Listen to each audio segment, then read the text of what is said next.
ओम सहना भवतु सहनो भुनक्तु सह वीर्यकर्मावहै तेजस्विनीवदीतमस्तु मा विद्विषावहै। ओम असतो मा सद्गमय।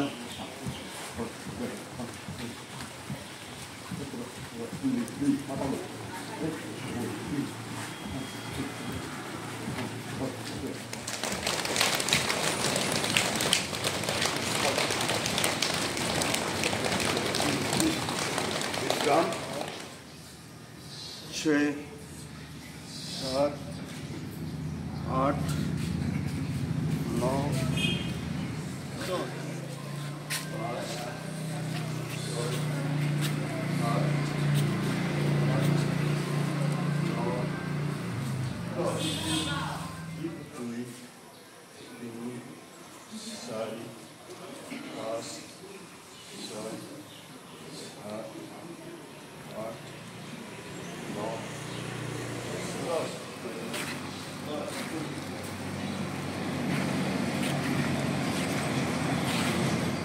10, कंदर 1, 2, 3, 4, 5 5, 4, 3, 2, 1।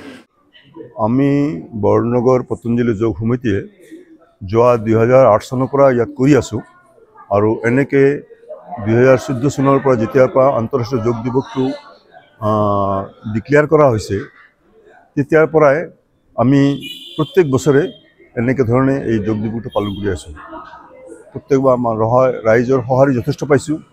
এনে আমাৰ বিভিন্ন এলেকাত এতিয়াও শিবিৰো চলি আছে। প্ৰত্যেক শিবিৰত হয়তো মানুহ যথেষ্ট হয় আৰু এইবাৰ আমি যেটো থিম আছিল yoga for one earth one health, ঠিক সেইটো সৰগত ৰাখি আমি সকলোকে আহি ইয়াতে যোগ দিবলৈ অনুৰোধ জনাইছোঁ আৰু সকলোকে এইটোৱে কৈছোঁ যে 24 ঘণ্টাৰ ভিতৰত 1 ঘণ্টা আপুনি নিজৰ দেহাটোৰ কাৰণে দিয়ক। তাৰ পৰা সকলোৱে বহুত উপকৃত হ'ব আৰু বহু ধৰণৰ ৰোগ বেমাৰ আজাৰৰ পৰা হাত সাৰি থাকিব পাৰিব।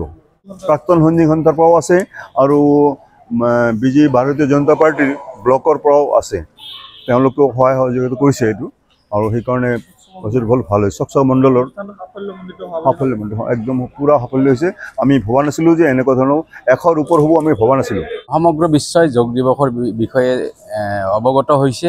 বিশ্বৰ 11খন দেশে বৰ্তমানলৈ বিশ্ব যোগ দিৱস পালন কৰিবলৈ আৰম্ভ কৰিছে। যিহেতু 2014 চনতে এই যোগ দিৱস আমাৰ নৰেন্দ্ৰ মোদী ডাঙৰীয়াৰ প্ৰচেষ্টাত আৰম্ভ হৈছিলে আৰু যোগৰ দ্বাৰা কিমানখিনি উপকৃত হ'ব পাৰে মানুহে এইখিনিও মানুহক অৱগত কৰিছিলে আৰু সেইখিনি লাহে লাহে সকলোৱে প্ৰমাণ পাইছে যে যোগ বোলে ৰোগ নিৰাময় এনেকুৱা একোটা কথা আছে। আৰু সেইকাৰণে আজি বিশ্বই আজি মানি লৈছে যে 5000 বছৰ পুৰণি আমাৰ চিকিৎসা পদ্ধতি, শাৰীৰিক ব্যায়ামৰ দ্বাৰা যিটো চিকিৎসা পদ্ধতি, এই চিকিৎসা পদ্ধতিত বহুখিনি গুণ পোৱা গৈছে আৰু সেইবাবে লাহে লাহে এই যোগবিদ্যাৰ প্ৰচাৰ আৰু প্ৰসাৰ হ'বলৈ আৰম্ভ কৰিছে।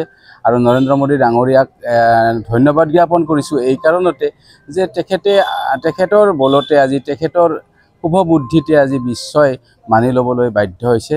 আৰু সেইকাৰণে ডক্টৰেও আজিকালি ফিজিঅ'থেৰাপি প্ৰেছক্ৰাইব কৰিবলৈ আৰম্ভ কৰিছে, অৰ্থাৎ যে যোগৰ দ্বাৰাই মানুহ নিৰোগী হৈ থাকিব পাৰে। এই কথাটো সত্য প্ৰমাণিত হৈছে, কাৰণ বনৌষধি আৰু ভাৰতত পোৱা বনৌষধি আৰু ভাৰতৰ সনাতনী ধৰ্মৰ সৃষ্টিত এই যিটো যোগ আমাৰ ঋষিমুনিসকলে যি যোগৰ সৃষ্টি কৰিছে, তেখেতসকলৰ প্ৰচেষ্টাত আজি সঁচাকৈয়ে বিশ্ব প্ৰভাৱান্বিত। এইকাৰণেই প্ৰভাৱান্বিত যে সাধাৰণ ৰোগেই নহয়, বহু ডাঙৰ ডাঙৰ ৰোগ নিৰাময় হোৱা আজি প্ৰমাণ পোৱা গৈছে। কাৰণ পেৰালাইছৰ দৰে বেমাৰতো ভুগি থকা বেমাৰীও যে ডাক্তৰী চিকিৎসাৰ দ্বাৰা উপশম পাবলৈ সক্ষম নহয়, সেই বেমাৰী আচলতে যোগৰ দ্বাৰা উপশম হ'বলৈ সক্ষম হোৱা আমিও নিজেই দেখা পাইছোঁ। ৰাতিপুৱা যেতিয়া উঠি অলপ খোজ কঢ়াই হওক বা ব্যায়াম কৰাই হওক বা যোগ কৰাই হওক, এইখিনি কৰিলে আৰু তেতিয়া আমি 24 ঘণ্টা সুন্দৰকৈ আমি নিজৰ বাবে আমি সকলো নিজৰ নিজৰ কামৰ কাৰণে আমি সতেজ হৈ থাকিবলৈ সক্ষম হ'ম। সেইকাৰণে বিশ্ব যোগ দিৱসত আমি সকলোকে আহ্বান জনাইছোঁ যেন তেখেতসকলে নৰেন্দ্ৰ মোদী ডাঙৰীয়াৰ আহ্বানৰ প্ৰতি সঁহাৰি জনাই নিজৰ শৰীৰটো সুস্থ শৰীৰ হিচাপে ৰাখিবলৈ যত্নপৰ হয়। এইখিনিয়ে মোৰ ক'বলগীয়া।